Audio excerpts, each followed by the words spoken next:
Colleen, and that was such a rich report out, and I love how much specificity there was, and so it sounds like that was a really good discussion. Not only sort of where are the resources coming from and how do we mobilize them, but how do then we ensure equitable access? How do we make sure that the Global South and the most vulnerable communities are the equitable recipients of those investments?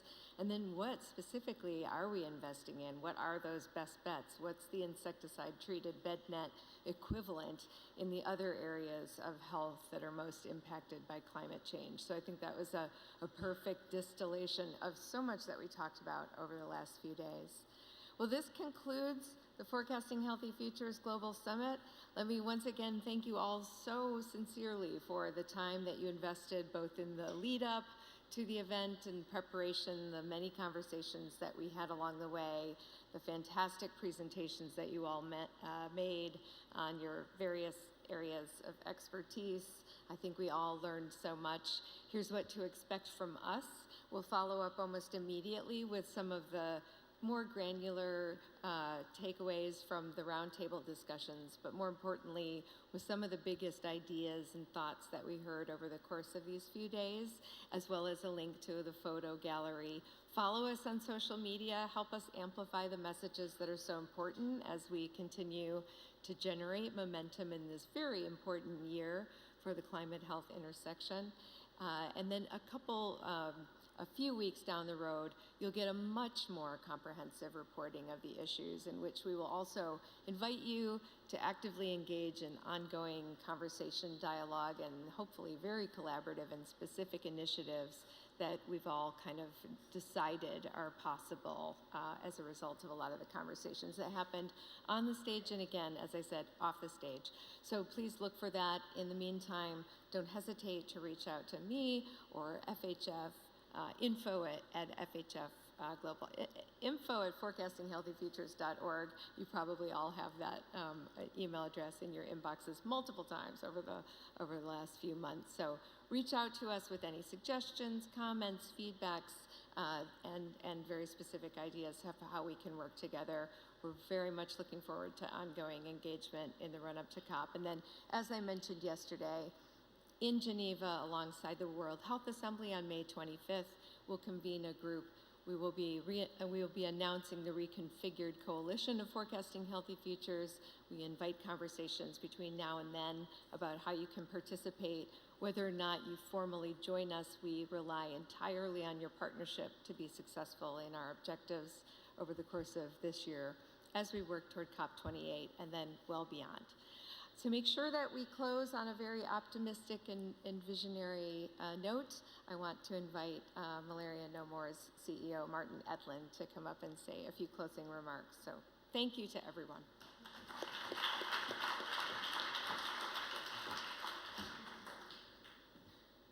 Thanks very much, Kelly. So it falls to me to close these really exciting 3 days, and I do it with a lot of excitement, but a little bit of sorrow. I'm gonna be really sorry to see this stage come down. Fortunately, Tala has offered to reconstruct it in her home, so we're gonna have it shipped to her home, and if you wanna visit the stage, it'll be there.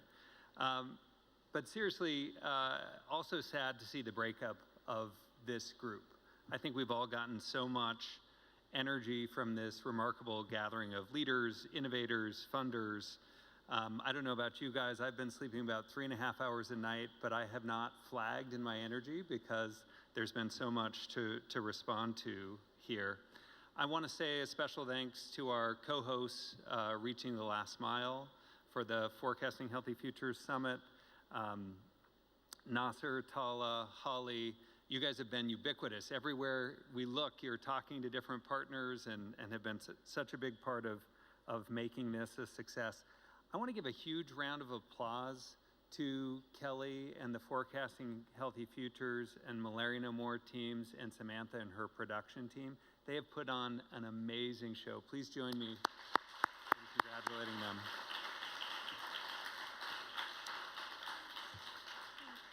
You know, we came into planning for this with a couple of beliefs and an aspiration.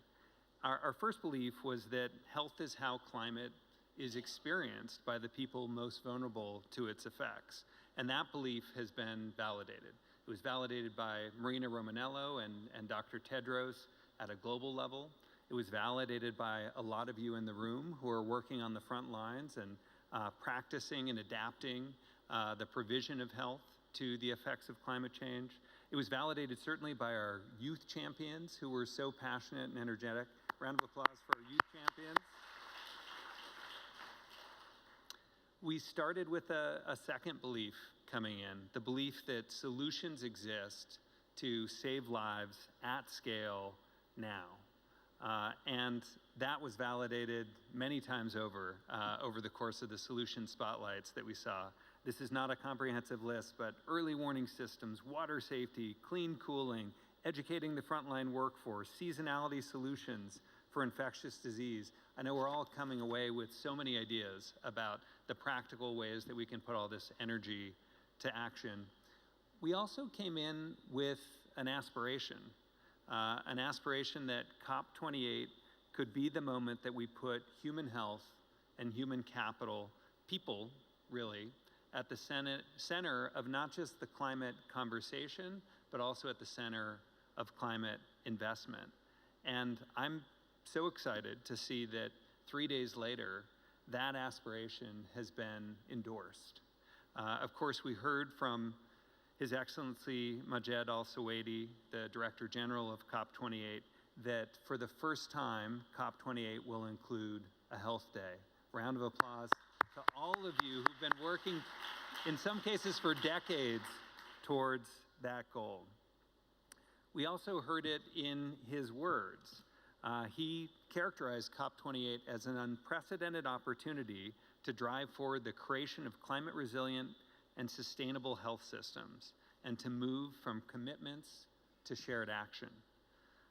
Those are great words for us to end on, moving from aspiration, from commitments to shared action. So in that way, this is not the end of something, it's the beginning of something.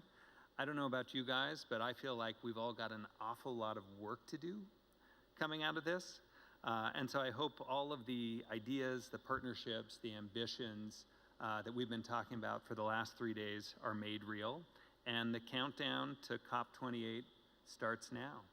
So thanks for being here.